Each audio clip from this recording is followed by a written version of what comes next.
Long ago, when the world was bright and full of stories, an evil wizard gained the power to touch the face of God. Narrativa, goddess of stories and weaver of our world, banished him to the void, but not before he stole a piece of her divine essence. With this newfound power, the wizard lay a dread curse upon all the world, the Glyph Purge, which struck from the minds of all mortals the knowledge of how to read and write. Now, all that stand between the Isle of Meotia and an age of endless ignorance are the bards, who tell stories of distant lands, exotic creatures, and brave heroes. This is one such tale. Hello and welcome to Challenge Rating Zero, the latest and, if I may say, greatest Dungeons & Dragons podcast to hit the internet airwaves. I am Sam, your Dungeon Master, and I am joined, as always, by my longtime friends and adventuring companions. Hello, I'm Brian, and I play Hector the Gatekeeper. Hey, I'm Beth, and I play Rilla Longshadow, and I give us a 3.5 out of 10. Oh! I do not know how to follow that. Hello, I am Alex, and tonight I will be playing Ruger Firehead. And last but not least, we have the man who calls himself Michael, but who we call Parker. Michael Parker playing the druid Zurabak. Say hi, Parker. Hi, Parker. Fan-fucking-tastic. We are joined once again for a tale of epic fantasy. I am recording this once again in the studios of Audius Prime, a dear friend of mine who has offered me some studio space in light of the horrific technical issues we've been dealing with lately, namely my computer committing seppuku and just spilling its innards all over my desk. I don't know what dishonor it thinks it committed, but that's... Perhaps it's producing this podcast. Maybe it just couldn't suffer for one more episode. It was like, I can't do it. I can't do it, man. The shame. The shame was too much. It had to end it. Oh, God. That does not bode well for my good friend Audius Prime's equipment that I'm using right now. Hopefully it doesn't have the same... compunctions as my old gear. But yeah, we're back to recording and releasing and stuff. Thank you to all of our listeners for their patience and still listening to the show and all that stuff. Thank you very much. You guys have anything you want to talk about? What's up? You guys? No. Because I was going to talk about Wheel of Time. No. No. Okay, good. I heard the That's pregame. good. We should. Do it. Do it. I tap out. Here's the thing, just real quick for our listeners. I am living the sunk cost fallacy at the moment. I am more than halfway through book 9 of the Wheel of Time series. They're making a show. Don't know if it's going to be good or not. Don't care. I'm rereading this series for the third time. This book series is not good. It's tolerable at best. But I'm just so deep into it. It's all I'm thinking about. And have you guys ever, committed that much time or energy? By the way, for anyone that doesn't know, the Wheel of Time series it's a book series of 15,000-page novels. Hey, so Alex, I have a new Lost theory that I wanted to go ahead and run by you. Okay, there we go. All right. Yes. John Locke, I was gonna ask if anyone else is ever got way too deep into something they did not like.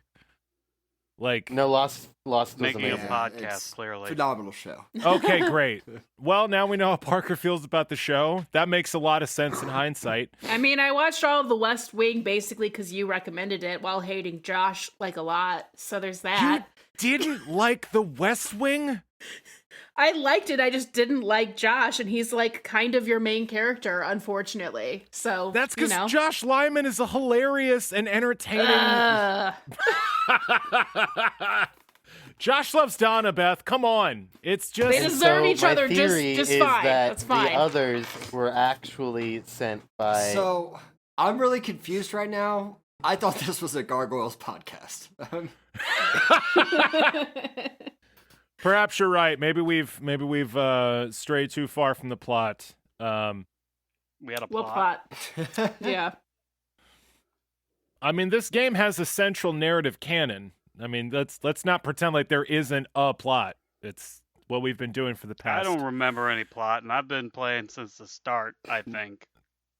I thought the plot was hanging out with my friends on Monday nights, but somehow it's this now. So, you know. I'm getting some real interesting vibes from you guys about the podcast we all decided to start doing together. This isn't really the kind of energy we want to come into the beginning of an episode. I guess we'll make another No, Sam, you guys are right. I just wanted to real quick let you know that the resentment has been slowly building up for the last. Great. You heard it here. You heard it here first, folks. We're not having a good time, so it's good that we got that out in the open. I guess on that note, when last we left our heroes. Yep. I mean, I guess I got nothing else to do. Heroes Sure. is a questionable term. I mean, Strong word. it really is. Like, we just killed some guys and put on their clothes. It's getting a little gray area out here. Yeah, but they were bad guys. I mean, Indiana Jones once killed a Nazi and put his coat on. Is he a bad guy? You know? We did the same move that the Scarecrow, Cowardly Lion, and Tin Man did.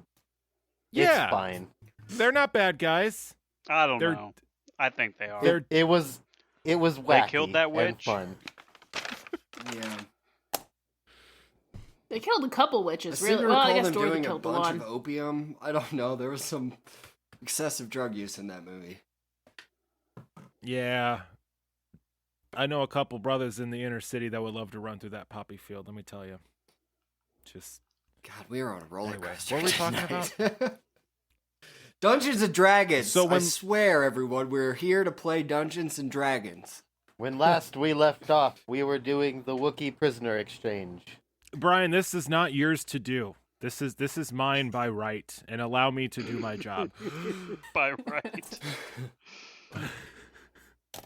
When last we left our heroes, Hector, Rilla, Zurabek, and the lawman Ruger Firehide were in fact doing the old Wookiee prisoner gag. Having made landfall on the island of Garu, one of several in the chain known as the Ashen Isles, our heroes traveled through the ash-covered jungle interior of the island, making their way to Skull Splitter Palace. They avoided patrols by air and by land, deftly avoiding giant void beasts whose souls had been given to the end of all things, upon which rode Knights of the Pyre, who infested these islands like a, I don't know, infestation? What kind of stuff infests things, you guys? Fire ants. Termites. Fire ants. Termites. Pessimism in a podcast, maybe. And so... Just gotta let it go, Sam. Just gotta let it go. So, traveling deeper into the jungle, our heroes finally came within view of Skull Splitter Palace, a towering fortress of obsidian carved to look like a grinning skull, split in the middle with a plume of sulfuric yellow smoke belching from its interior. It was surrounded by a large wall holding in a courtyard with a gigantic void spike inside of it. Our heroes came across a few extra Knights of the Pyre on patrol, took them the fuck out, and commandeered their clothing so that they might disguise themselves as Knights of the Pyre and head into the castle through the front door. And so, we join our heroes now as they stand at the edge of the jungle on the island of Garu, in the middle of a swirling ash storm, staring down the road leading to the base of the enormous volcanic mountain that formed this island thousands of years ago, and the towering skull-shaped fortress built against it. There's about 40-something Knights of the Pyre, some walking on foot, some astride enormous beasts between you and the gates leading to the fortress, and you can see a massive void spike towering in the middle of the courtyard. You have all donned elaborate costumes except for Zurabek, who you're pretending to have play your prisoner. What would you all like to do? So I realized I forgot to make Rutherford look possessed. So could I do that real quick too, just before we have to retcon it? Sure, that's fine. Cool. I just don't want Roll someone it. pointing that out, that my cat should have been killed. So. Oh yes, that ferocious beast known as the cat isn't possessed. Yes. It's a big cat. Yeah, he's huge. He's a huge cat. So he gets a like a 16. It ain't great, but he's a fucking cat. Okay. Also, Beth, I love that you are scared that one of our just millions of listeners is going to pick up on the fact that you didn't. We're gonna hear about that on Twitter. I tell you what. Well, it's more that I realized I disguised everyone but my own cat after we Sure. finished recording last time. I was like, shit, I'm a bad cat parent. So let's fix that. I wasn't gonna say anything. Yeah, when's the last time you cleaned out his litter box? His litter box is the world intentionally. Just shits in the Wow. grass, you know? Wow. Yeah. Okay. That's. I mean, to be fair, That's one Zerback snooty-ass does that cat. sometimes too, so, you know, we all have to deal with The it. world is So my make To sure- litter be box. fair, I do that most of the time. It's true. There's not actually You are- plumbing in this world, so where do you think we shit? Yeah. Yeah, I was Well, gonna. is there- I was. Do you not shit outside? The life of adventurers in high fantasy is interspersed with taking shits in bushes. That's just. You think Frodo was out there with like a fucking commode with a goddamn what's that spray thing? I mean, I Okay. feel like But- A bidet. Bilbo A bidet? probably had one, right? Like one You that think he there could was a Bilbo bidet? I feel like he had a seat on the side of a horse or something that he could kind of hop on. You know? Just like shit mean- while he's hovering, like is the wow. Yeah. He's a hobbit. They shit like rabbits. Like it's just little pellets.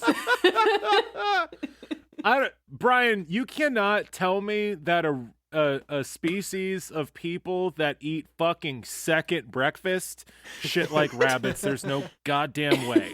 Okay? They eat dinner and supper and elevensies, Brian. It's a real problem, honestly. I think the Shire has to be fertilized by the hobbits themselves. What are we talking I don't about? know. I also feel like we should mention that That makes a lot of sense. we are not getting paid to advertise any of the like 12 different pop culture brands we've discussed tonight. Well, that's their Alex, I own don't fault think for not I- giving us money. Yeah, Alex, I don't think anyone's gonna make the mistake of thinking any of this is a fucking ad. Elizabeth Duffin was paid to advertise The Hobbit by talking about Bilbo Baggins taking a shit And on the I- side of a horse. And I am actually been paid. I set up a Wookiee prisoner exchange scenario because Disney is paying me I mean, come on. to advertise It's Star very true. Wars. I would like to state for the record, none of this is true legally. None of this is actionable. This is just goofs. It's fair use parody. None of it's real. Just gonna You're put not that real. out there. We are just being goofy. The Goof Troop. Fridays at 7.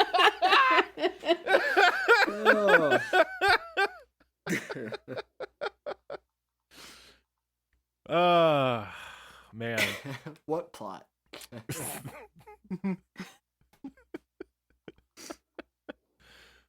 So, we are all disguised up and ready to go. So, I guess the only thing to do is go. Bold, Do you all go? strong Barbarian. Zerback, are you gonna blow our cover? Oh yeah.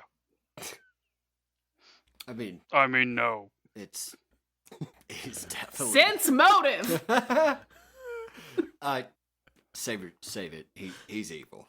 It's just he means it. He's evil. I can tell you with a certainty. I mean, Zerback's not the best guy in the world, but evil's a bit much, No, Ruger. I have the calling, you see, and now I know beyond a shadow of a doubt that is not a good guy.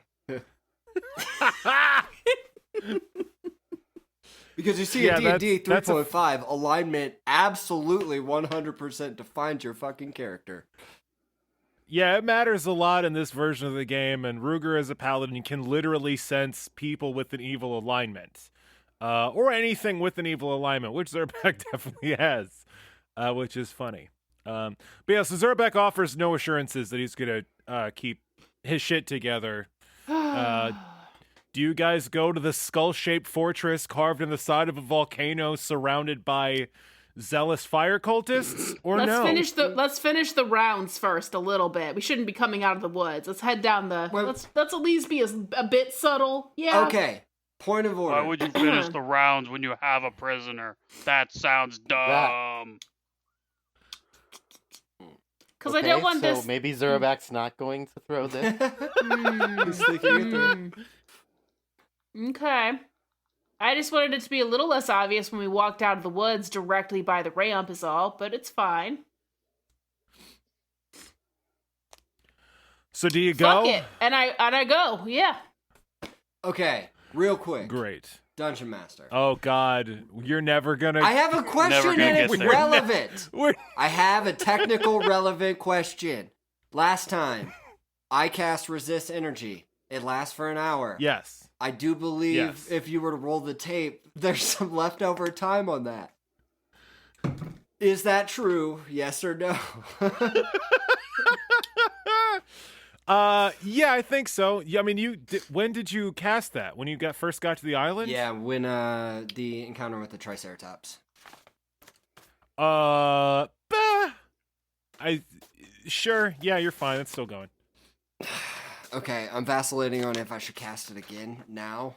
I really do foresee us fucking this up within the next hour. So, at that point, I don't want to be burned, but I don't know if we're going to do it in the next 10 minutes. I'm going to... You could Yeah, just that's wait fair. to see if you need it and cast it then, right? As a standard action, you know, that's... Never. No, I like what Ruger's saying. I cast mage armor on myself, and we keep going. I cast Resist Energy. I'm Okay, just gonna great. stack it. Okay, great. Does anybody else want to do anything before you go? Hector, sing a song.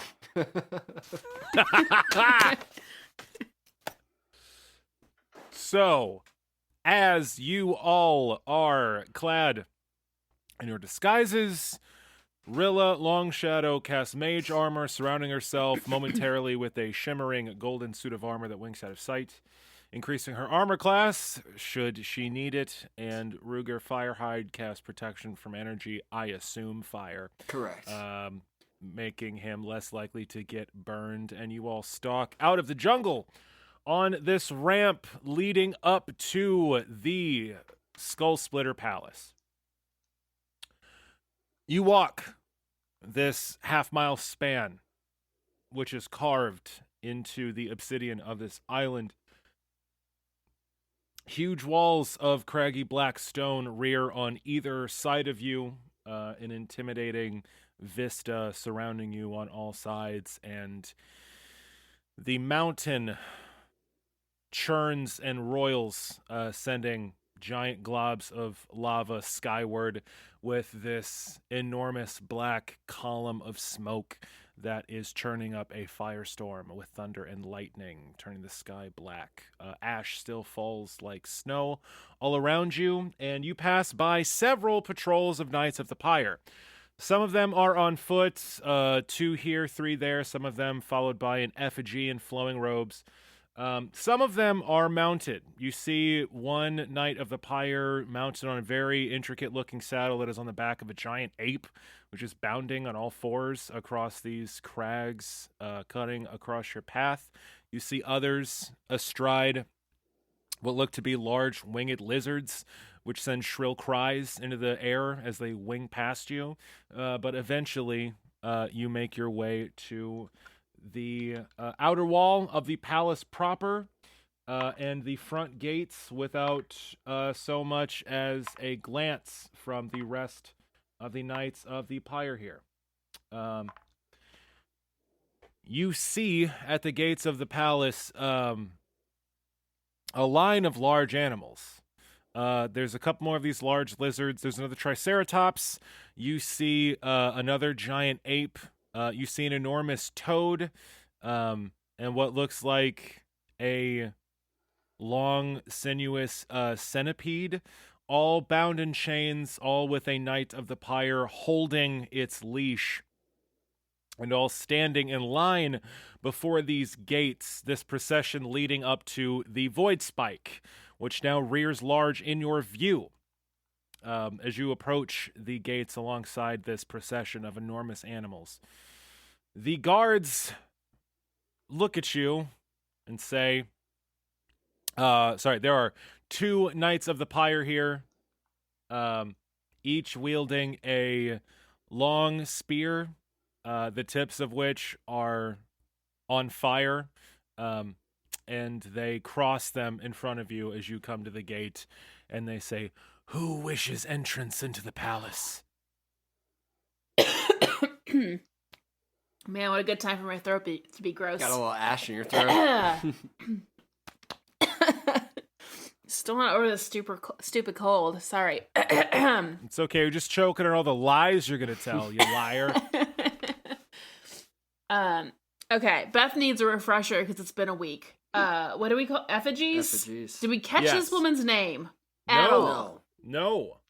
Weak, dead, pathetic.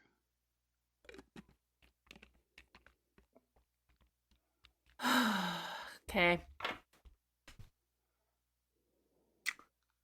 I do like a little slight bow with my hand and say, this one that we found, and I kind of gesture at Zerback, bears a striking resemblance to the queen.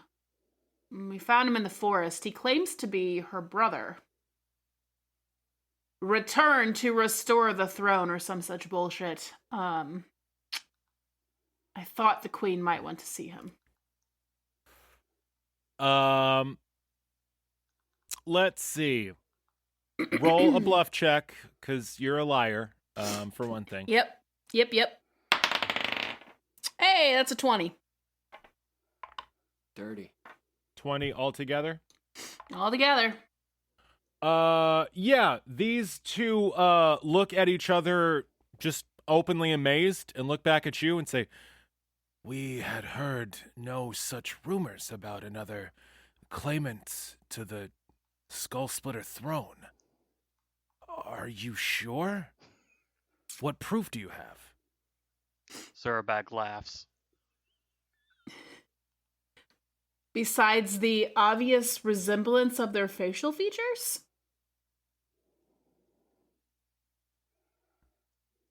I mean, we will need more to go on than that, but in any case, anyone trying to take Queen Letitia's throne will undoubtedly meet her wrath. You'll want to take them to the dungeons to await her pleasure. Go on through. And they step aside and wave you through.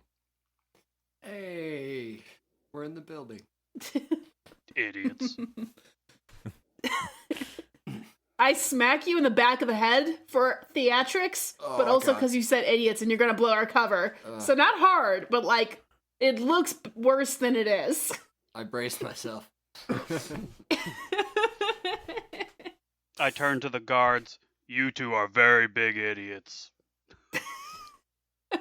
I take hold of Zerback and start pulling him forward across the courtyard. Come on, prisoner.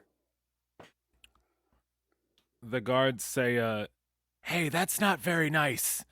And you're not very smart. You need to get him in line. This is not acceptable prisoner behavior, okay? you need to put a gag on him or something, Zerback, all right? Cut it out. Come on, buddy. You're going to blow our cover. Do you have one? Cause I'm not ripping up this outfit. So you guys hustle forward across this broad courtyard that you find inside this gate. And yeah, this line of animals you see is being paraded directly towards the Void Spike. This one's much larger than the first one you saw. This one is about 50 or 60 feet tall. It is incredibly wide. And even as you watch, the largest animal any of you has ever seen is standing in this courtyard next to this Void Spike. It rears nearly as tall as the spike itself, standing on 2 clawed feet with a massive head seemingly made of teeth. It is balanced by a long tail, and it claws the air with 2 short arms. You see a fucking T-Rex rearing in the middle of this courtyard. It is a leather collar, or a metal collar around its neck, and it's being held by chains that are hauled by 6 different Knights of the Pyre. And now that you're inside at the base of this Void Spike, you can see there are 12 cultists of the Cult of the Stricken. They're wearing black robes. They're wearing necklaces with these wooden medallions with a purple spiral on them, and they are chanting a dark ritual. And even as you watch, some blue-white wisp comes pouring out of this T-Rex's eyes and mouth and flows into this void spike, and its gleaming black surface ripples like water, and the T-Rex's eyes become jet black, and this inky black ooze starts to drip out of the corners of its mouth. Well, fuck.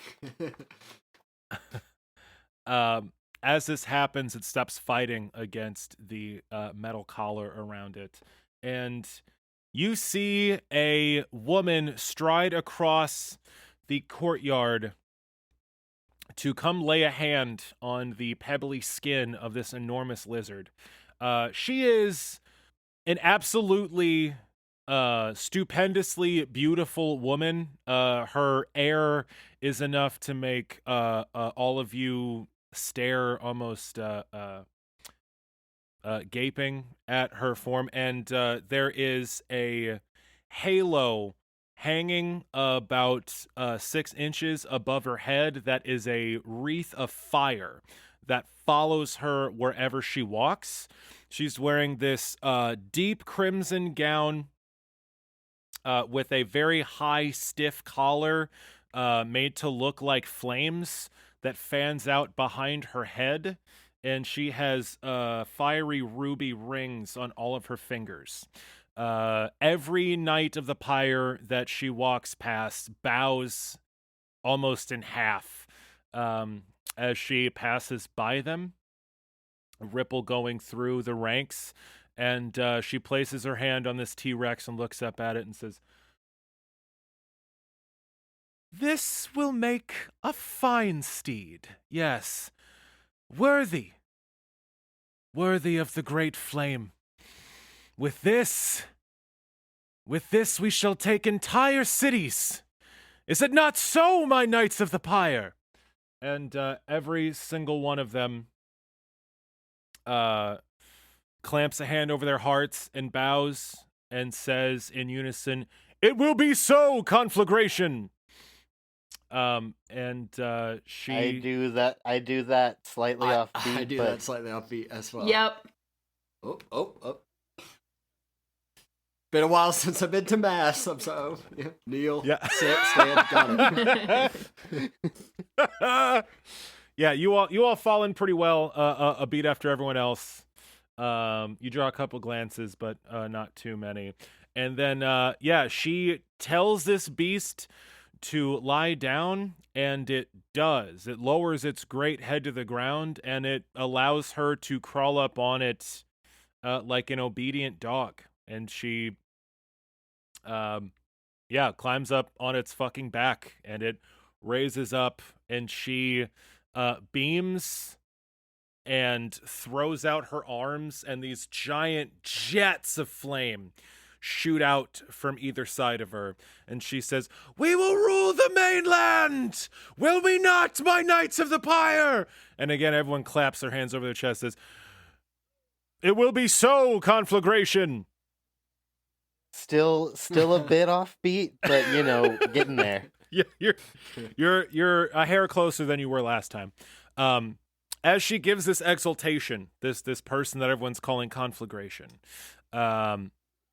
you see the fortress that is Skullsplitter Palace rearing before you at the other end of this courtyard. It is again shaped like a massive skull carved of obsidian. The mouth is a grinning gatehouse leading deeper inside. The two eyes are enormous windows with what look like stained glass reliefs of giant flames in them. And the middle of this fortress, split from like the nose up, is cleaved in half with sulfuric gas pouring out of the middle of it, giving it this eerie aura. But there's a balcony below this split, right where the nose should be. And a half-orc woman steps out onto this balcony. She is clad in a dress that seems to be made of bones. This tightly fitting corset that seems to be lined with rib bones on the outside. These voluminous skirts with bones lined up in rows that clatter as she moves, and she has the skull of some enormous animal perched atop her head like a helmet. Her hair is in long braids with bones woven into them, and she comes out onto a balcony and says, "Oh man, I need a voice for this character." What a weird thing to It's, say. What it's a weird Zurbak's thing to voice, say. obviously. Just do Zurbak.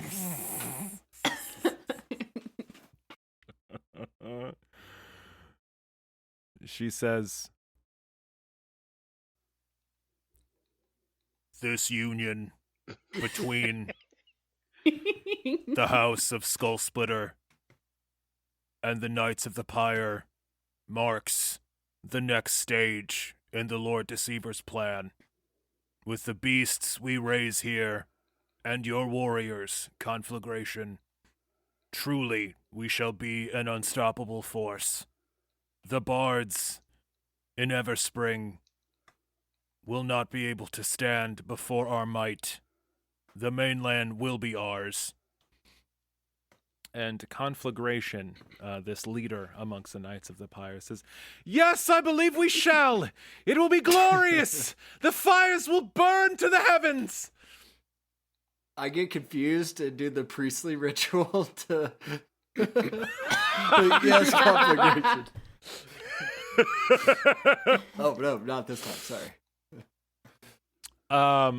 This this woman in this dress lined with bones looks down into the courtyard with a smirk on her half-orc face and scans around until she sees you all standing in the courtyard, hustling your way to the gatehouse, and she lays her eyes on Zurabak, and she freezes. I squint. She squints back. Hmm. She calls down from the balcony, "You there, guards. Who is that prisoner you have with you?" What? I can't hear you. That balcony's got to be at least You're not- 500 no, feet up. You're not the talker. You're not the Yeah. We aren't sure. He claims to be a relative of yours. Her eyes go wide as dinner plates at that, and she says, "Know when to speak and when to be silent, fool. Bring them in now." We do. I definitely do. We do that? Yeah, this woman, who you can only assume is Letitia Skullsplitter, Queen of the Ashen Isles, snaps. I assume nothing. All I saw was Zurbak in a dress. I don't know. That's fair. She snaps her fingers, and two more Knights of the Pyre rush over to the gatehouse, residing in the skeletal grin of the skull, and barred gates raise, allowing you entrance into the fortress proper. You are stared at by every single one of the Knights of the Pyre, including Conflagration, as you walk in. I stare back.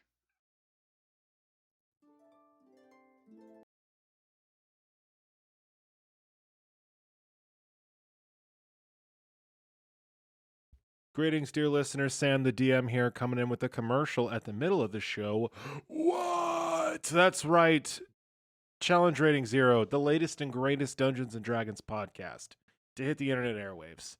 Now as a sponsor, a business partner, a symbiotic relationship with a brick and mortar store in our community, we are now sponsored by Apotheosis Comics and Lounge, a lovely comic book store that also sells beer and cocktails that I have a very long and storied relationship with. They have game rooms, they have board games, toys, collectibles. They have a new location on Cherokee Street, and everyone under the power of my voice should absolutely go to Apotheosis Comics and Lounge.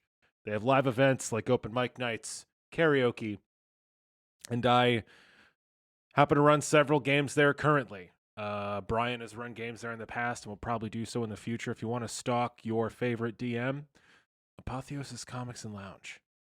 Go to shopapotheosis.com to get information on deals, events, other special things, and do them a favor and blow their shit up so that we look really good.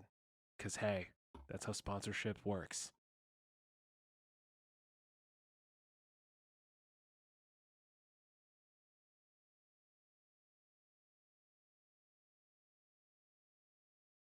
As soon as you get into the palace proper, the entire tone changes. While everything on the outside of this fortress is gleaming black obsidian, stark and angular and cold, everything inside is absolute sumptuous, decadent finery. It is a Victorian manor house in here. You get inside and you immediately start trotting upon lush crimson carpets. The walls just inside this fortress are warmly wood paneled. There are crystal chandeliers hanging from the ceiling every couple dozen feet. There is gold and silver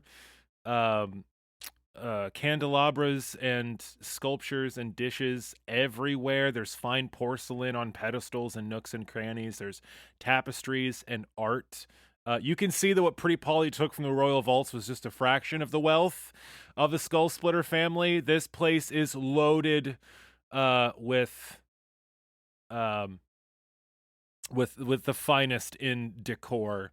You think you hear a string quartet echoing down the halls as you make your way in here. The vibe completely changes. And there are no Knights of the Pyre that you can see inside the palace. The second you walk in, you see what look to be only more cultists of the stricken. There are black-clad individuals, some in robes, some in more closely fitting black leather armor, all with a wooden medallion with a purple spiral on it, moving about the palace. Some seem to be just performing like maid duties, doing some light cleaning and moving stuff around. Others seem to be patrolling like they're on guard. Every one of them is armed, some with knives, some with great swords. There's a crazy assortment of weapons amongst them. But yeah, one of them, a halfling man with a great axe strapped to his back, walks up to you and says, "You all are welcomed to the throne room to attend Queen Leticia Aurelius Skullsplitter, Queen of the Ashen Isles. You will follow me." And he turns and starts walking. I follow that guy. Yeah, I we follow follow. that guy. Yeah. I go the other way. I grab our prisoner You and go- drag him. No, you don't.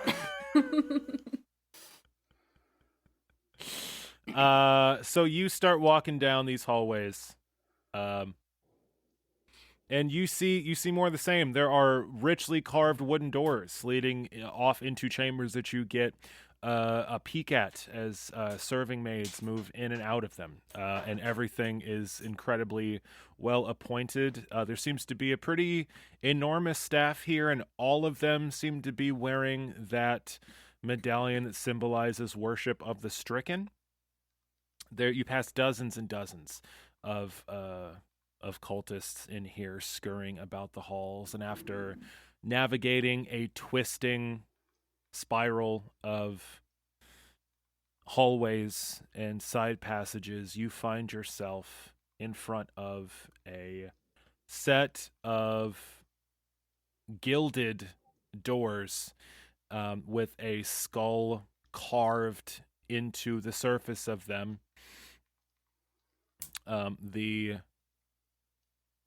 halfling man knocks on the door 3 times, and you hear "enter" from the inside, and the doors open.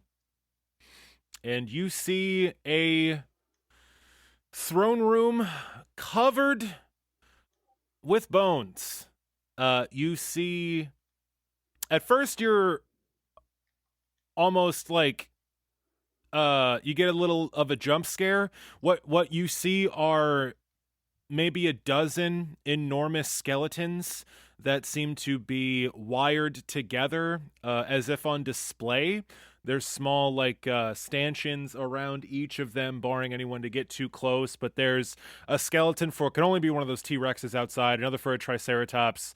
There's skeletons of animals that you could not even begin to guess what they are, but there's great cats, and enormous apes, massive birds, this gigantic museum of skeletal remains rearing everywhere. The walls on either side of you contain enormous hearths that are roaring, not with flame, but the stones inside of them are white hot, bathing this room with warmth. You don't see any fires crackling in them. It's like the hearths themselves are being heated by some unknown heat source. That's definitely the volcano. And before you see a throne that is similarly made out of bones. It seems to be made out of the skull of an enormous creature. Leticia sits in a seat that has been carved in between its upper palate, between its teeth, and fangs rear on either side of her. Empty eye sockets loom above her head, and spiraling horns trail out far to either side of the 3-step dais she is sitting in front of. And she looks down at you all and says, "Who is this fool that thinks he has claim to my throne?"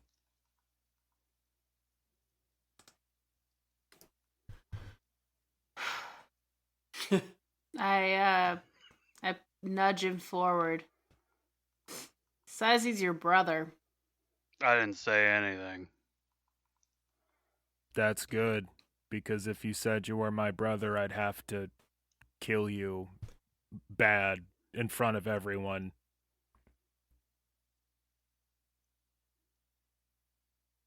Zerback nods. Seems like an appropriate response. I'm glad we're on the same page. Why did you guys bring him in here? You asked You us told them to. Right, but why did you bring him to the fortress if he didn't say he was my brother? Well, I mean, he did. He's lying, obviously, because he doesn't want to die. They're very I bad at guess. lying. and I mean, Zerback tells no lies. you see he looks like you. I mean, you're him in a dress, right? Are you saying that I, Leticia Aurelius Skullsplitter, Queen of the Ashen Isles, look like this unwashed bog swallow? Have you seen him? He looks disgusting. Look, I obviously would make you that guys dress are. look so much better. I'm talking to at Ruger. Yeah. Right, prisoner. Yes. No, that's definitely not. I'm not the talker.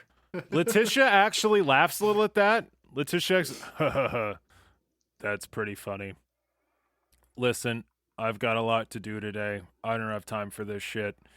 This guy looks all right, but there can't be anybody on the island that's not worshiping the Stricken or whatever fire god you assholes worship. So take him down to the dungeons. I'll keep him there till I decide what to do with him. If any of you breathe word to anyone about the fact that I may have a brother that may be trying to take the throne, I will feed you to the mountain. Do you understand me? This guy gets it. It is just as she says this that you all hear a ruckus outside. Uh-oh. There's a bit of a ruckus. You hear the sound of a shrieking bird, a roaring beast, and the sounds of metal on metal and clattering steel. And that halfling that let you in here bursts through these gilded skull doors again and says, "My queen, it would seem there's an army of refugees. The people we just kicked out, they're trying to assault the palace. They keep screaming about the king in exile." Oh, those people should be Letitia's- easy to kill. Do your job better. Letitia looks down at you and says, that is true.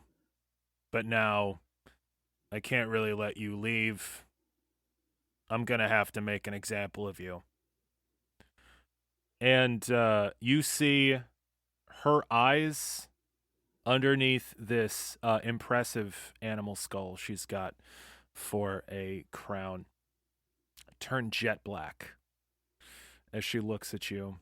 And she holds her hands in front of her and presses the tips of all of her fingers together and spreads them apart just an inch, almost like she's trying to stretch something between her hands. I get my stricken shield ready. What is that? Now, what does that entail? Whatever she blasts at Zerabak, he's gonna throw the stricken at it. Okay. And I mean, at this point, I gotta ask, hold- no one questions that the prisoner just has a sack thrown over his shoulder, and not a single person Reeks of meat. checked the disguise on the cat. I mean, come on. We're all having fun here. You hold up your stricken sack, and as Letitia Skullsplitter, Queen of the Ashen Isles, makes this stretching motion with her hands, you hear a terrible sound, a horrendous, agonizing sound that makes you shudder to your bones. It sounds like canvas ripping inside your head. It is this horrendous, wrenching, tearing sound, and in the air between where you all are standing in your disguises and the throne upon which Letitia Skullsplitter sits, a small mote of blackness appears in the air between you. It shudders and moves around jerkily, zipping about in the air between the two of you. And she says, "I have learned much in my worship of the stricken. Gaze upon the power of the void. A hole in the tapestry I can make wherever I wish." Oh, wait. I could do this too. Behold my mastery of the stricken. And I dump him out. I summon him before you. Look at him in all his glory. I take him, do the thing.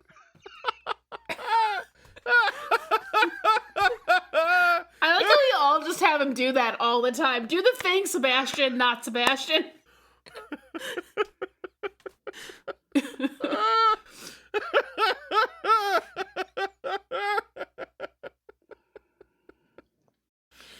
I'm sorry, that's just so delightful. Yeah, Zurabak, you dump Anthony Geist out of the sack and onto the floor. And you tell him to do the thing. He tumbles out of your sack. This small gnome with his white hair, his blue eyes, and his hook of a nose, he looks around trying to get his fucking bearings. And he looks at you, and he looks at the woman in the dress made of bones on the throne. And then he looks at this tiny mote of blackness between the two of you. And he says, That is not supposed to happen.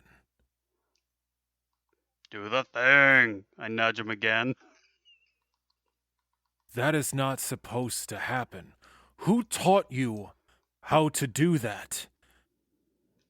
Did you just tear a hole in reality? If you're not gonna do the thing, I'm putting you back in the bag. He's doing the thing, buddy. Just the long way. Letitia looks down at him and says, I don't know who you think you are, but I am a servant of the stricken. I've worshipped the stricken my entire life, as my father did before me. I learned this from the Lord Deceiver, highest of the stricken's followers. I am a void gazer. I pierce reality and reach into the void whenever I wish. It is my right as a servant of the stricken. And as soon as Letitia says this, Anthony grins almost like he was waiting for that answer. And he looks up at you, Zurabak, and nods his head and looks back at Letitia. And a small wind begins to blow in the chamber, tussling his white hair. His eyes go black, and the room seems to darken slightly. And he spreads his hand and says, Fool! You do not even know the powers with which you meddle. My cult has been usurped by a non-believer. You think you worship the stricken. I am the stricken, Lord of the End, Master of Undeath. You have been led down a false path, and you threaten all the world with your foolishness. And his eyes lose that blackness, and the room gets a little brighter. He turns back to Zurabak and says, Like that? More darkness next time. I shake my fist. Letitia looks completely horrified. She's showing more emotion in this 1 second than she has in the very short time you've known her, admittedly. But she looks absolutely horrified. She stands up, sitting on her throne, looking at Anthony and then looking at this mote of blackness that she's caused in the air, and she says, That's not possible. I've worshipped the stricken my entire life. The darkness beyond the stars is all that I am. The Lord Deceiver is the highest of your disciples. She gave me this power. I serve. Serve the Lord Deceiver, says Rilla from the back. No!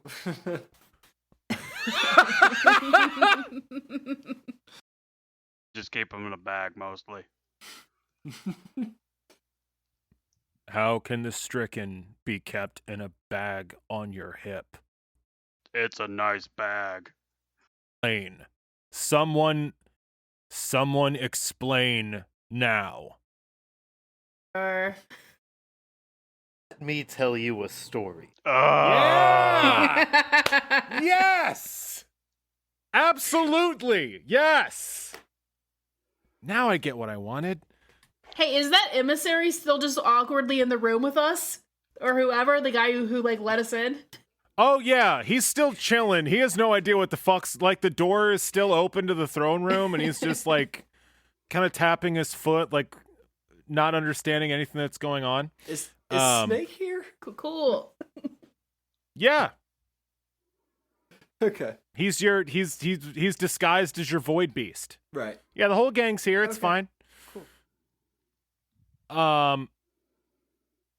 Hector, do you tell that what do you say?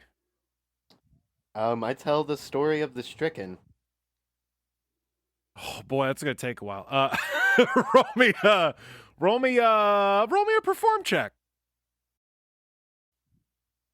24. God damn, Brian! Ooh, Hector, the gatekeeper, bard extraordinaire of the College of Everspring. So Letitia demands an explanation for this crazy shit you've just done in front of her. You've dumped out a gnome, said it was the stricken, he said some shit, but she demands an explanation. Yeah, Hector, you tell quickly the story of the stricken as you know it in loving detail, in a sweeping and moving cadence, in a perfect rhythm that has her captivated the entire time. It takes but a minute, but you give the bullet points in fine fashion, and she looks completely crestfallen. She looks horrified. Her eyes are wide, and she sits back down on her throne. This small mote of blackness that was hovering in the air between you vibrates and disappears, and she looks at all of you and says, I can't believe this. You've just walked into my home and told me that everything I believe is a lie. I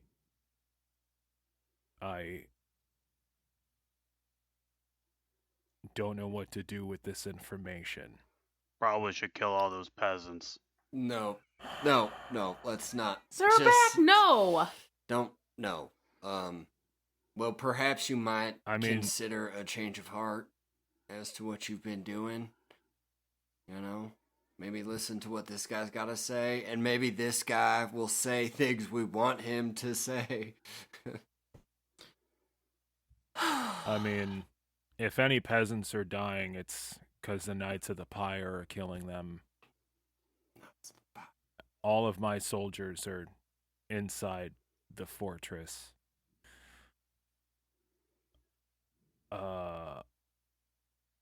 You aren't really Knights of the Pyre, are you? I kept telling the guards they weren't, but they're bad at their job. And stupid. And hopefully dead.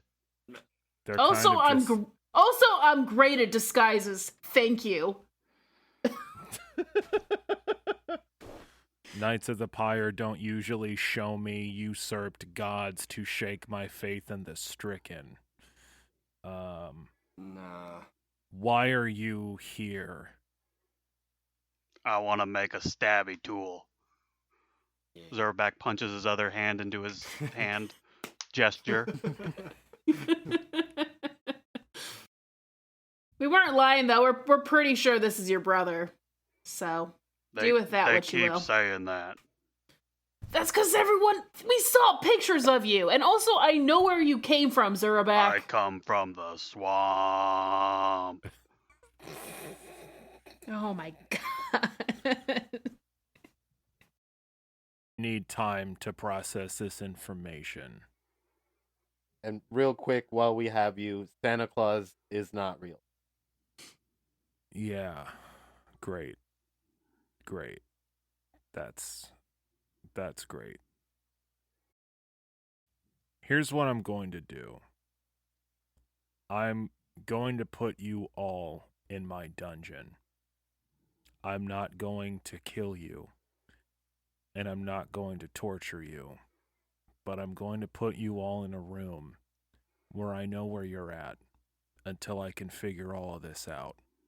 And if you try to fight me, I will kill you, and then maybe I just won't have to think about any of the stuff you've said to me in the last 5 minutes. Don't kill us. Torture us, then kill us. You don't tell me how to fuck. Zerback squints his eyes. Fair. This is. Ugh. It's Gross. It's grosser knowing they're siblings. Ruger walks that one off. He takes a quick, just little. Okay. Give me a minute. That's fine. Jamal, take them to the dungeons. Oh, Yes, and were you and I planning will help him. And I'm not. I'm a real knight of the pyre. I'm a real boy. You're all going to the dungeons, or I can kill you right now. I mean, you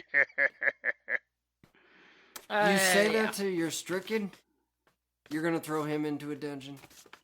Oh, he's going back in the bag. I just sort of No, swoop him up. Zerbeck, leave him.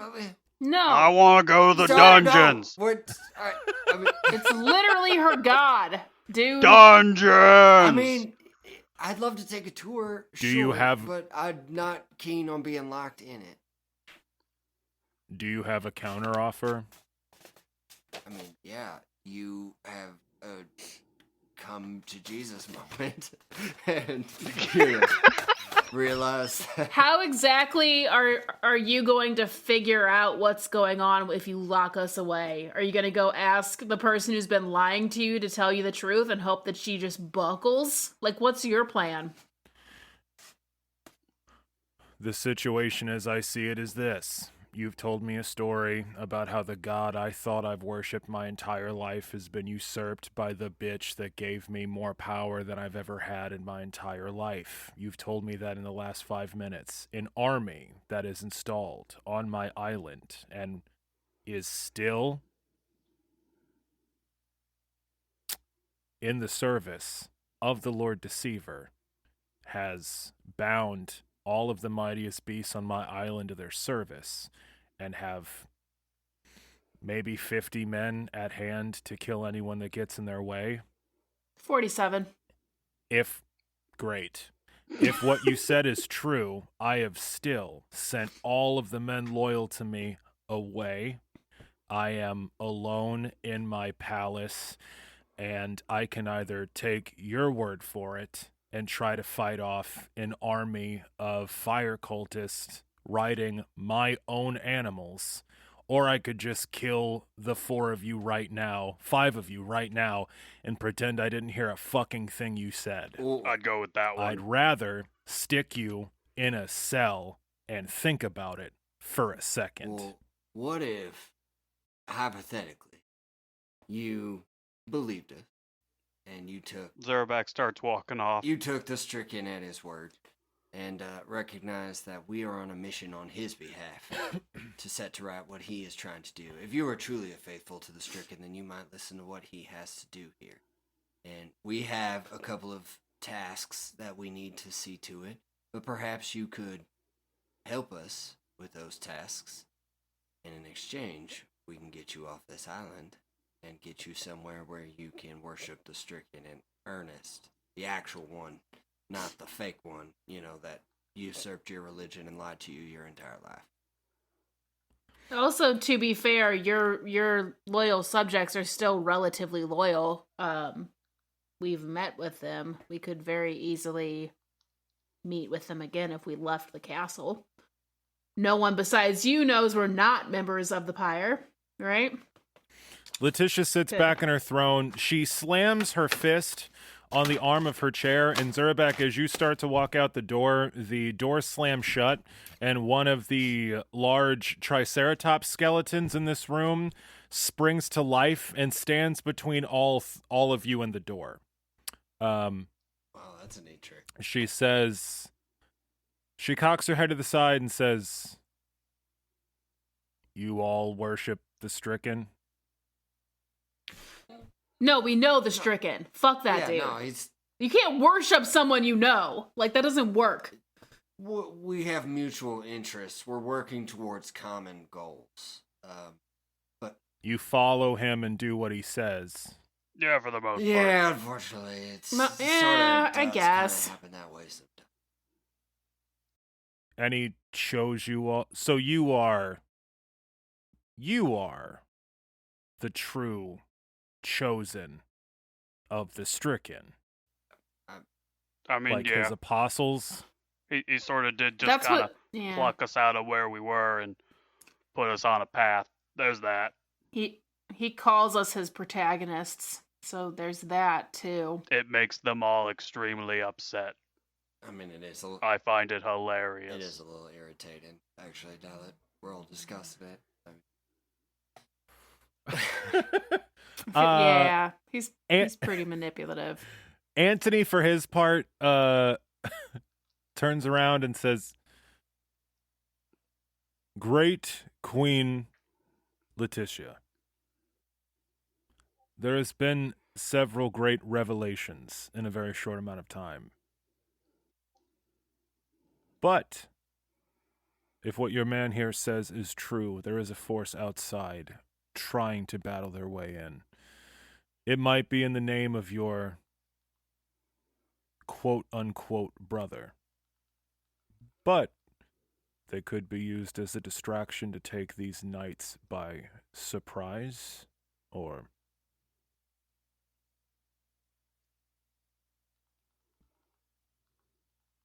Letitia says,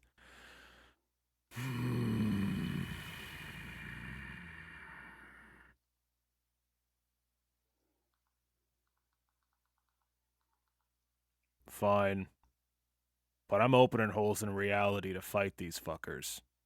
There's too many not to." And Anthony says, "Okay. That's not good, but there's already a giant one outside, so I guess." What's a little more gonna hurt? Probably Except- a lot. ex- I don't. Probably a lot. And speaking of the big one outside, maybe we should discuss the fact that we need to do something about that. We can't just leave that there. Yeah. Why don't we just poison them all later? What? They gotta eat sometime. Oh, poison all the knights of the pyre. Sorry, this is me, Sam, reacting to Yeah. that. That's a really good idea, actually. That's actually, Uh, not a terrible Yeah, it's not idea.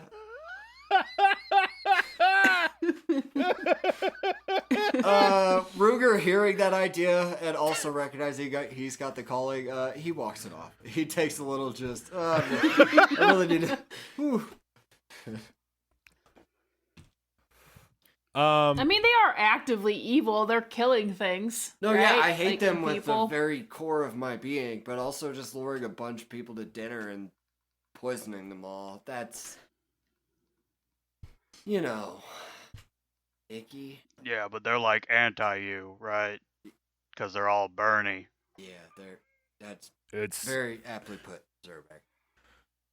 Letitia says, "Poisoning sounds fun. That many at once. The blood, the screaming, the choking on their own bile."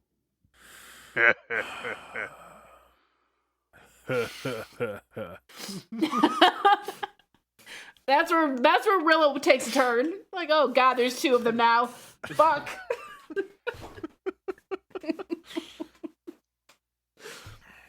We could maybe work something out. Can we just go make the blade?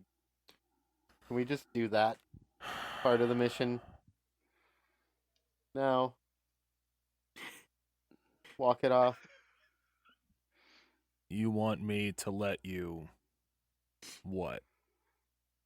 Oh, we want to make a dagger to stab reality. Yeah, Rupert, a new one. You know?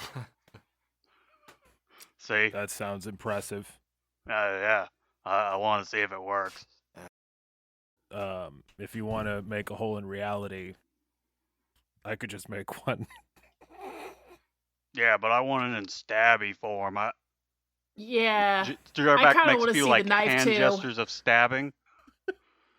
I'm real excited about this knife, not gonna lie. Seems cool. There is a singular joy in violently puncturing a target. Okay, but Anthony, would she do the job if she can make holes in reality? Do we need a knife then? Anthony Geist, the stricken, regards you with his large blue eyes and says, Hector, what she did, and I mean this with all due respect, O great Queen Letitia Aurelius Skullsplitter, is an abomination of a degree I can hardly find words to describe. Says the abomination. That is... You know? Am I right? Look, I get it, okay? Let's calm down. What I need crafted in order to replicate the spell I cast and fix the glyph purge is a knife that can cleanly cut through the threads of reality in such a way that it doesn't destabilize the entire tapestry woven by Narrativa.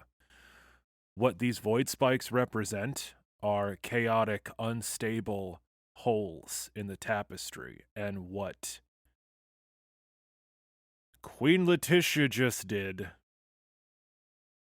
is savagely rip at the fabric of reality.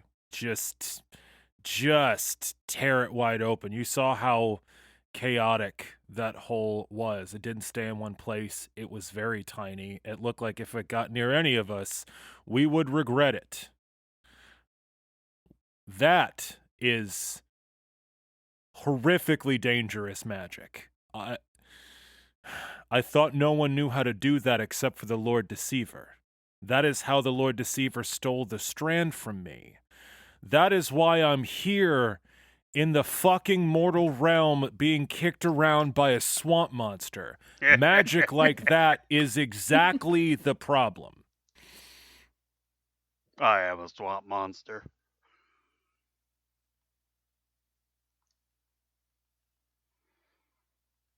Does that answer your question? Yes, I believe it does. Yeah, so we need a knife. I still want Yes. to see the dungeons. If it stops everyone's constant talking, I'll take you to the dungeons. Oh, they don't ever stop. Great.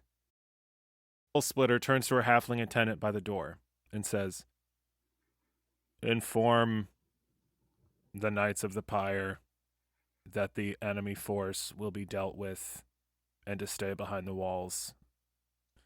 And then tell the enemy force to get the fuck out of here, and I will talk to them later.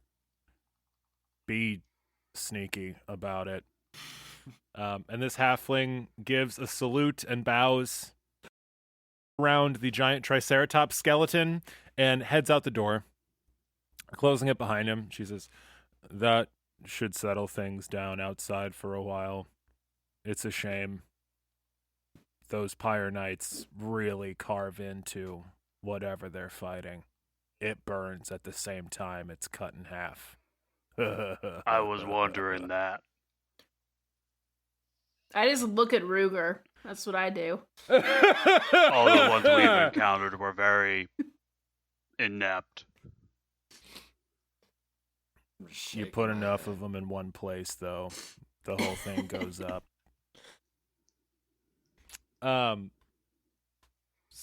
So, you need to make a knife out of what? You know? Goo. Out of volcano Yeah. goo? That's what it's... No, that's canonical. That's what it's called now. Ah, yes. The white-hot volcano goo.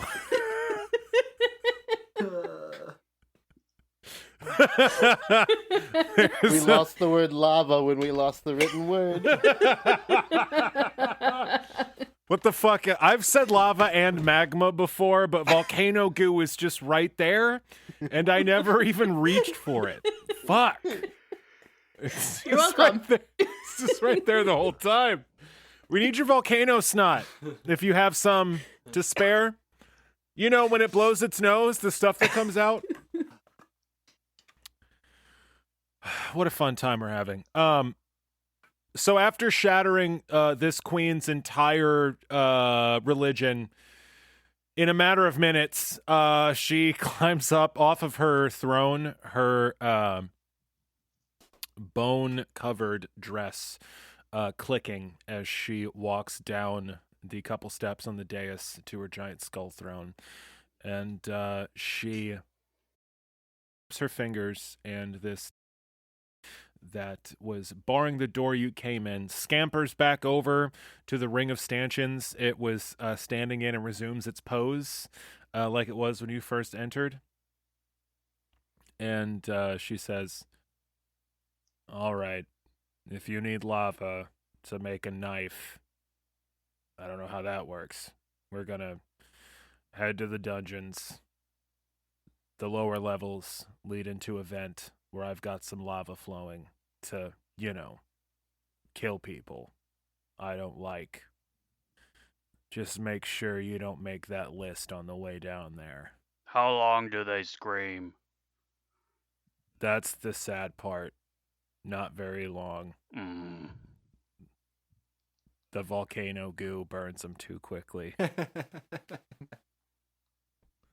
I shudder But sometimes, but sometimes if you start with the feet, you get a couple. Okay, no, this is just excessive. Come on, guys. Let's just... And that banter carries on like that, I'm sure, as you guys make your way down to the dungeons, describing ever more depraved ways to kill and butcher people.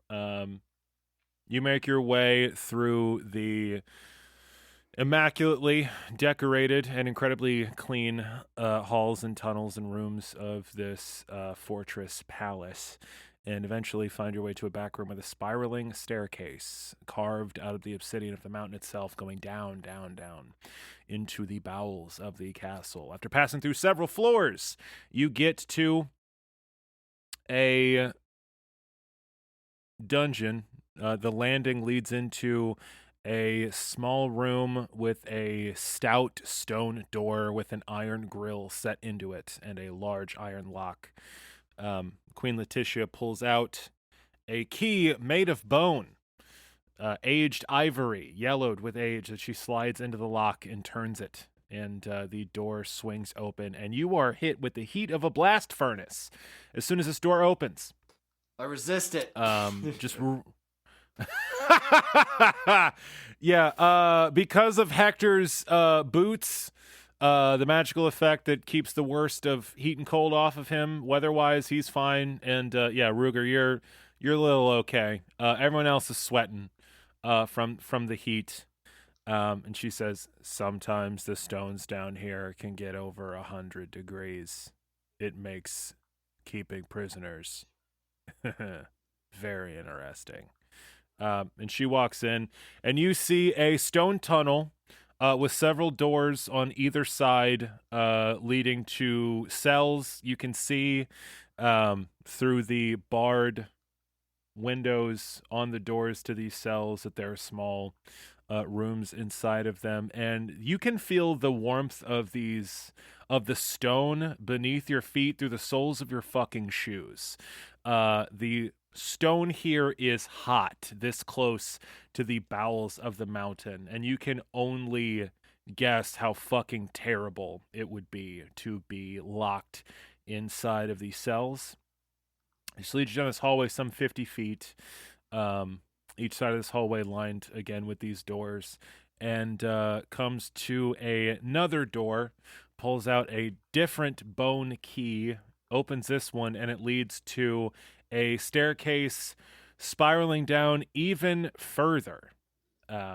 She leads you down, down, down into the depths, and it gets even hotter down here. The air is sweltering. The stone is like almost uncomfortable to stand on. You're like shifting from foot to foot to not get too settled in one position, and you get to a large chamber that is filled with a red glow, and you see what looks like a river of fire. That's the only way you can think to describe it. You're in this enormous room. The stairs you're on lead to a short hallway that opens up into this enormous room with this gleaming red light, and there is a like raw stone on the wall to your left with an enormous cleft in it, some 50 feet wide, and through this cleft comes cascading flows and flows of liquid stone, white hot and flowing like water through this cleft in the mountain. And you can see that it is being channeled via these very thick steel walls into 3 different lanes, almost. It is split into these 3 lanes, and there are 3 enormous gates hanging from gigantic chains over this river that seem to fit into these metal walled like tracks that the lava's flowing down. One of these gates is down in the middle. So there are 2 gigantic streams of lava, but there's a space in the middle of this river that is free since this gate is down, sort of holding up the flow of lava. And there are a couple of pens in there, like metal lined pens, as if to hold prisoners. They are empty now, except for a few telltale char marks in the bottom of these cages. And high above this river of lava are iron walkways and platforms that looks like you can walk across this river of lava and look down into these pens, and there seem to be winches and buckets also made of metal to raise and lower people into these pens from above. Letitia looks at all of this, indicates it with one sweeping gesture of her arm, and says, "This is where we keep the important prisoners, the one I like to make a good impression on."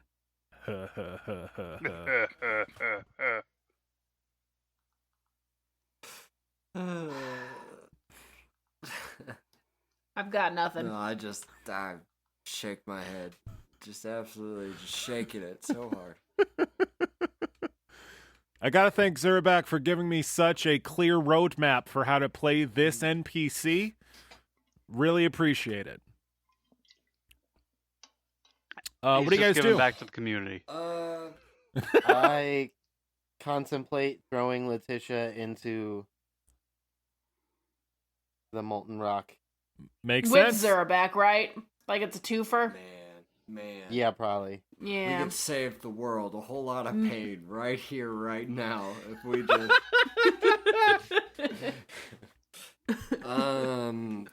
I don't know. Do we throw this Stricken back out of his Pokeball and see if he wants to show us how to make this dagger? Yeah. Yep. That's my vote. Because we don't know what the fuck we're doing, and he does. Lava and mold.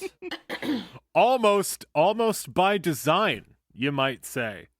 We don't, though. We don't say that, though. He just wants to feel Not- needed.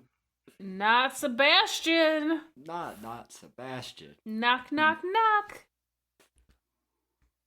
Do you dump him out? Oh, yeah. All right. Zerback dumps him out again. Pluh, pluh, pluh. The sad thing is I'm getting used to that. That's the saddest part about it. I'm actually getting used to living in a sack. I've fallen far.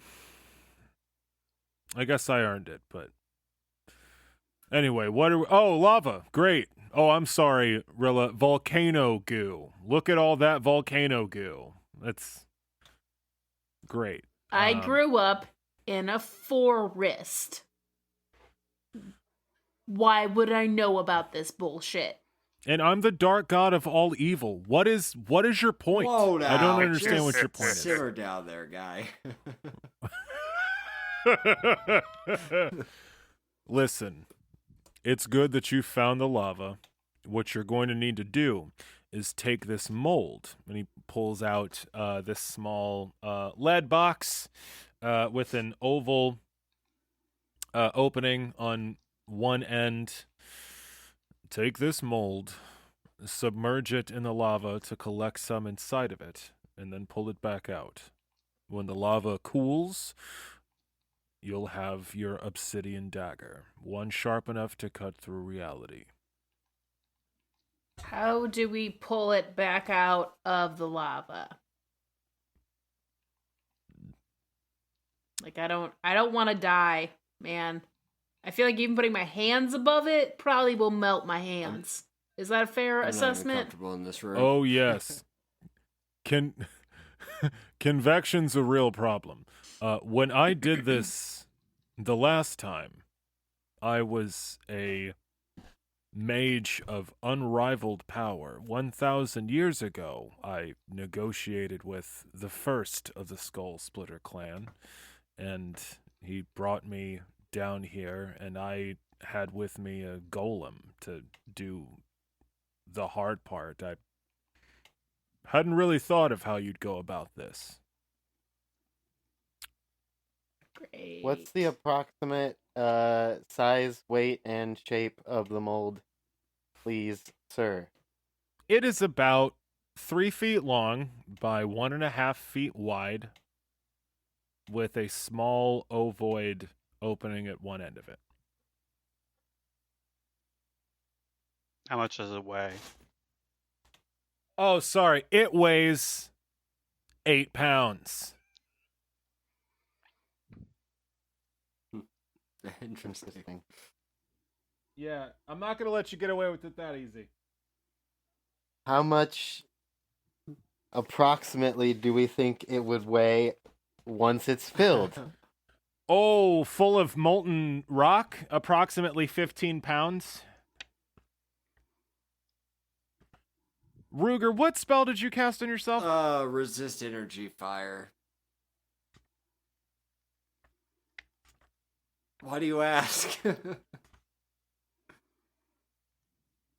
Because it's perfect. No, it's not. It's not even a little bit. It's actually anti-perfect. I mean, of everyone here, there's one person who's resistant to fire damage. Literally one. Could we cast multiple mage hands to hold one thing? No. If other people could cast. No? Then I don't fucking know. One hand carries 5 pounds. The other hand carries... No. The other hand carries the lava.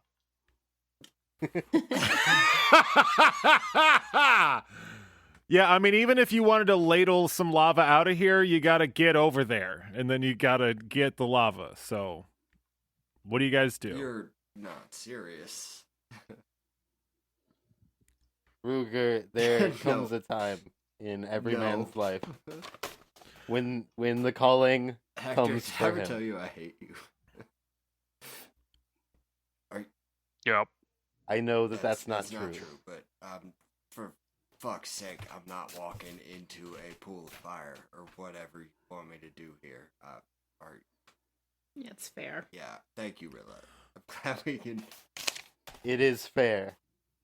It's also our only option. Is Is it it though? though? I mean- Okay, what's down here? What could we use? Have we scoped out the area surrounding us? Like, I don't fucking know. There's got to be an option here. You are on a stone platform looking at a river of lava 50 feet wide. It is coming out of a vent in the raw stone of the mountain to your left. Over this river of lava is a series of iron walkways with cages and pulleys to drop and raise prisoners into and out of the cages that the lava rolls through when they raise the gates up and down. So we fill one of those up with lava, right? We could do that. That's what they're for. Can they be pulled away from the lava flow? Is there some sort of mechanism for that? The queen, Letitia Skullsplitter, says, we mostly just use them to go up and down, out of the lava, into the lava, out of the cages, into the cages. Yeah. But how do you get them above the lava flow without you dying? I mean, not you, obviously, without your soldiers dying. We use how the do they walkways. prod them in there? We use the walkways. We walk them up the walkways and put them in the cages above the cells and then drop them into the cells.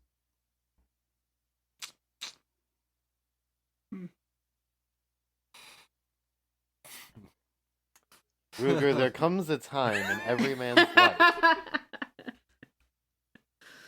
I cannot believe that none of you casters. This is the first time I've ever cast magic. Ever in my life. Ever in my life. Alright. If you need me to make it sound like a voice is coming from over there when No, it's really but not, Hector, I got you Hector, all day. I'm But not sure I have the courage to do it. Can you inspire me to find the motivation?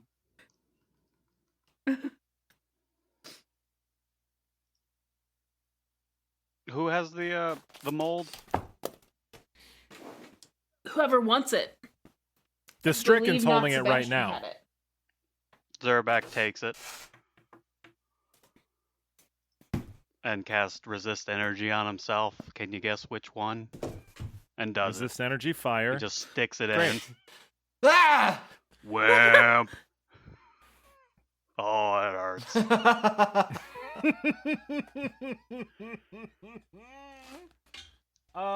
Yeah, Zerback, it does. It does hurt. But kudos to you for doing it. For a second, I thought Ruger might have a breakthrough moment there, but Zerback just did it. So, let me look up lava real quick. Let's look up lava. Very satisfied that I am not currently sticking my hand in lava. Yeah, same here. I was. Ruger, it turns out we had other options. agree. I was just really, really hoping I know what you wanted from me, that- and I am not interested. It would have been so cool. This is the To time. watch your hand melt off in the heat. No, I am not getting burned. If I get through this whole thing without getting burned, I will feel satisfied because it means I won Dungeons and Dragons. Means I beat I beat Sam at his own game. Yeah, you beat me at this cool game I made up by myself. All right, Zerback. So you, seeing the rest of your party members dither, like they always do, and seeing Ruger sweat as Hector tries to talk him into sticking his hand in the lava, you cast Resist Energy on yourself, pulling on the magic of the wilds, your druidic abilities, and shield yourself from flame. You snatch this lead mold out of the Stricken's hands and casually walk over and plunge your hand into the lava. The mold plunges underneath the roiling liquid stone that you are leaning off this ledge to get access to. The heat of this lava is blasting your face as you dip down into it, and as this mold is submerged, it too becomes incredibly hot in your hand. You see a few traces of air bubbles dribble out of it as the lava flows in. But in surprisingly short order, you have dipped this mold into this river of lava, and you have pulled yourself back out. For this single round that you've been exposed to lava, you are going to take 11 points of damage. With your resistance, that is going to equal 1. So through your magical prowess, you rush forward, slosh this mold into the lava, and you come back out with a brick of lead dripping molten stone on the ground at your feet, and you have barely singed eyebrows. Smoke is curling off you, but you are largely unharmed, taking only 1 point of damage. 1 point of fire damage, or a literal Ruger Yes. nightmare. So...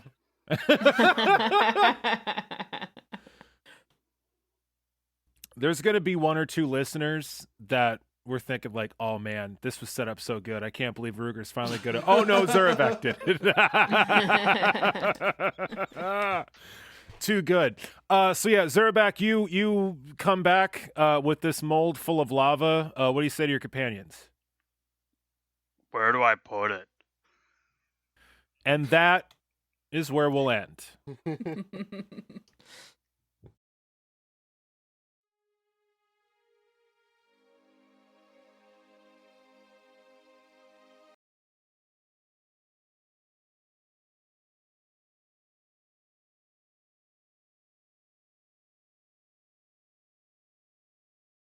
Hello and welcome to As the Dice Turns, the podcast after the podcast, where we take a deep dive into our player characters' personalities, their frustrations, motivations, characterizations, and try to get a better understanding of them as people. In this part of the show, we like to ask each of our protagonists a question and see if we can't garner some deeper truth about them. The question for today is, what is a question you are asked most often? Every one of us, as we navigate our daily lives, has to come in contact with other people, creatures of all kinds, shapes, and sizes. And, you know, we all give off a particular vibe. There's interesting things about us that might set off curiosity in other folks. The question for today is, what are our player characters asked the most by people that they meet out in the world? We will start today with Hector the Gatekeeper, Keeper of the Gates. How are you, sir? Well, how are you? I'm just fine. The checkpoints established at the door to the studio and here right in front of my desk are very well policed by the Roombas.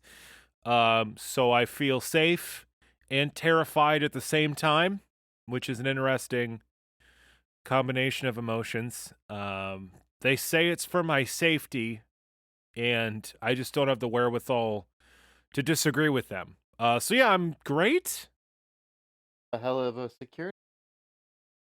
Yeah. It's been working pretty good so far, except that time that they strip searched me at the door to the studio. That got pretty invasive, but you know, they said it's for my safety, so who am I to complain? Hector, the question we have today is about questions, as it turns out. What question are you asked most often? What question do people ask you the most? Well, I don't get asked questions too often. I'm usually curious. I guess. Why are you asking me all these questions? That one's come up a few times. Interesting. So you're so curious an individual that people often wonder why you are peppering them with queries. Yeah, come to think of it, that's. I mean, I of course get asked about my workout regiment fairly often as well, but that's not as interesting an answer. Yeah, I thought I saw you teaching the Roombas some exercise techniques the other day, which doesn't make sense. They are robots. They don't have muscles to be worked. I think it literally does, but that's beside the point.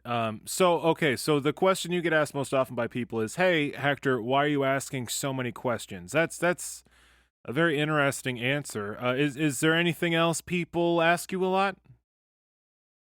comes to mind. I mean, not that I hear more than once or twice. Not that's not just mundane things like, "Hey, what time is it?" Sure. Well, that makes a lot of sense. It certainly speaks to your inquisitive nature, something that I'm sure has served you well, especially at the college and gaining all these new abilities. That's a great answer, Hector. Thank you very much. We certainly appreciate your candor. Thank you. And now I guess can I have my keys and stuff back now? Oh yeah, they make you take all the metal out of your pockets for the here. There's your keys and there's your passport. Make sure you get that stamped. They will shoot you. They've got those Kalashnikovs now. It's a real problem. I didn't bring my passport. Hector. All right, I'm gonna try to smuggle you out of here. Just get under my desk. We'll deal with this shit later. Don't fucking say that out loud. Jesus Christ. All right, next up, we've got Rilla Longshadow. Rilla, pleasure to have you in the studio. Hope you made it through the checkpoints okay. How you doing? Blah, blah, blah. Look what these stupid tiny vacuums gave me. And she slaps a piece of paper down on the ground. They fucking court-martialed me. Rilla, have How you been... can I commit war crimes against a vacuum? And why me and not Zurabak? Rilla, have you been pulled before the Roomba Tribunal? I have a summons to be. What war crimes did you commit against the Roomba Central Command, Rilla? They don't take that shit lightly. I don't know, because the writing just turns into, like, little scratch marks halfway through. Yeah, so I have no idea. They can't really fit pens in their little brushes. They're still trying to figure that out. Well, this is definitely serious. I would take that very seriously if I were you. I'll try to speak in your favor. I mean, I bought all these Roombas, so technically I think I'm in charge, but every time I try to tell them not to, like, wave their guns around, they kind of wave their guns around at me. So I'll see what I can do. God, now I got to smuggle two of you fuckers out of here. Anyway, look, the question for today, Rilla Longshadow, is what question do you get asked most? What question do you find people ask you most often? I mean, lately it's been a lot of, why are you here? Show me your papers, etc., etc. I mean, besides the Roombas, in their chittering whistles, besides the Roombas, what question do you get asked most often in Miosha, in your regular life? In my regular life, I guess in the village, it was often, why are you out of your house? Or why are you going into the forest? And since I've left, it's been a lot of, are you an elf?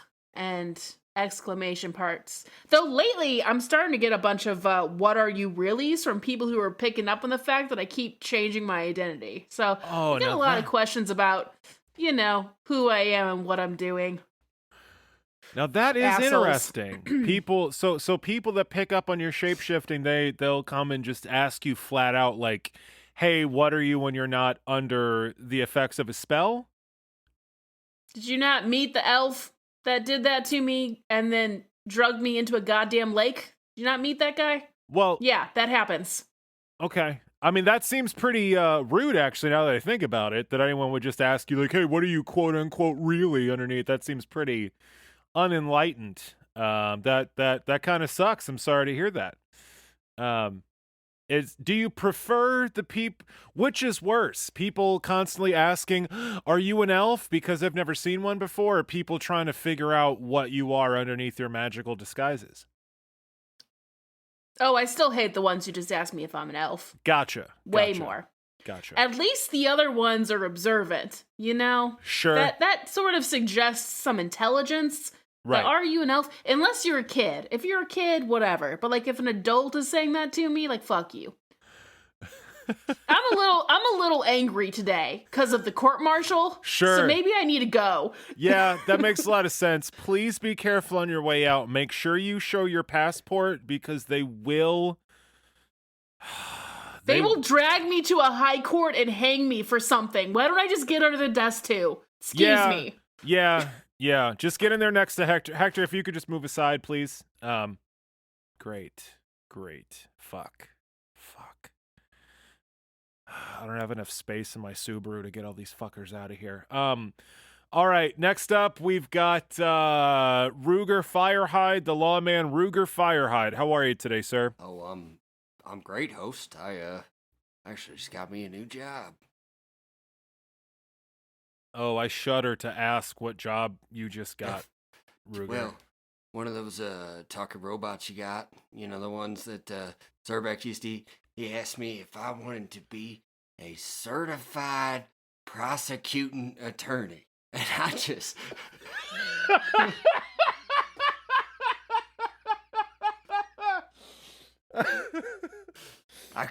That's quite the step up. Career-wise, I think, do you have any experience in the law? Well... Like actually prosecuting the law in courtrooms? I know you're a lawman, but are you a lawyer? Host, I distribute justice every day. I don't understand the question. I suppose you wouldn't, and maybe that's kind of what the robots are counting on. They didn't give you any cases yet, did they? Like maybe for an elf? Well, no, I mean, they did mention that they had a big one coming up, but I didn't really get lost in the details. I got really wowed by the paycheck. They told me there was a lot of zeros on it. I couldn't actually read it, so it might have been all zeros. A lot of ones too, I assume.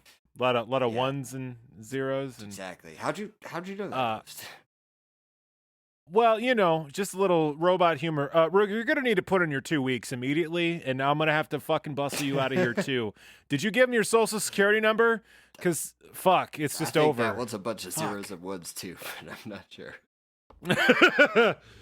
Look, Ruger, the question I have before you, before I smuggle you out of here too, is what is the question people ask you the most? When you're out in the world amongst people, what question do you find you get asked most often?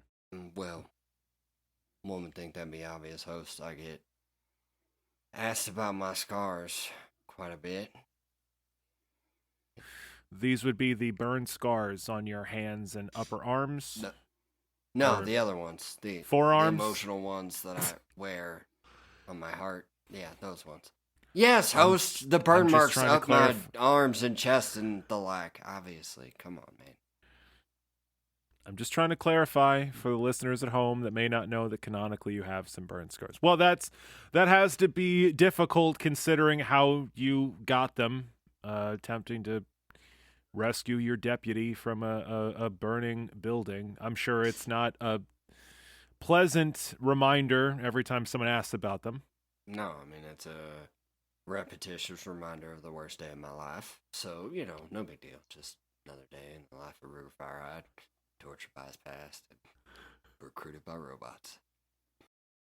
Well, that is a very succinct answer to the question. I wonder, do you ever take efforts to cover your scars? Well, sure.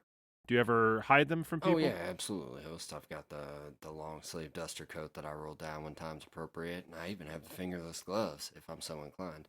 But the Firehide moniker has become a little bit synonymous with the scars, so sometimes it's worth showing them all. Right. Well, yeah, that's interesting. So it is a reminder of the worst day of your life, but it's also now part of your branding, I guess you could say. Well, branding is a little bit on the nose, don't you think, host? That's a little. I didn't even see what I did there. Right. A little joke about the worst day. I'm so consider sorry. this, host. Oh my God, I'm so sorry. When I see those scars, I'm reminded of the worst day of my life. And when criminals see those scars, they're reminded of the worst day of their life. So. Oh, that's powerful. I need to write that down. You can't, but I can. Yeah, I'm no, just gonna that's- scribble. That's very, very good. I've been practicing on my lines. Oh for the man, courtroom. have you? Well, again, I highly recommend you put in your 2 weeks, or else there might be some dire consequences for someone very close to you. We'll solve it in a bonus episode.